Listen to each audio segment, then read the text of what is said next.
Рахмат, саламатсыздарбы? Урматтуу коллегалар, кичине тактап билип алып, сүйлөсөк болот. Экономиканы жакшы түшүнбөй туруп, бизге экономиканы үйрөтпөй эле койсоңуздар.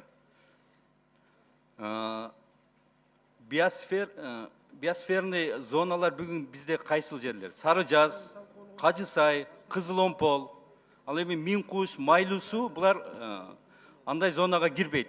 Бирок Миң Куш менен Майлуу суунун бүгүнкү күндө акыбалы кандай?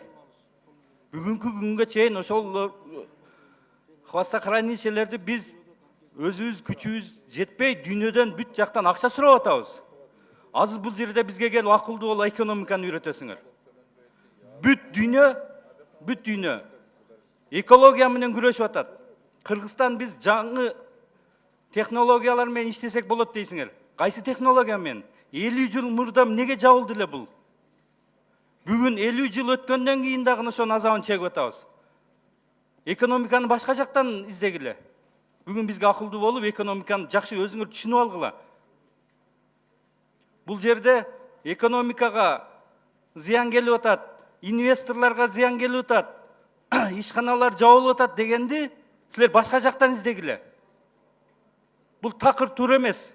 Уран деген бул адамзатка каршы экенин кантип түшүнбөйсүңөр? 50 жылдан бери азабын тарткан дагы Кыргыз мамлекети азабын тартсын деп атасыңарбы? Ойлонуп, эки жакты карап, өзүңөрдү кичине эмеңерди ой жүгүртүп алып, анан кийин ошондой кыйын экенсиңер, кесе эл чыкканда, эл митинг кылганда каякта жүрдүңөр эле? Эми бүгүн келип алып, бизге үйрөтөсүңөр.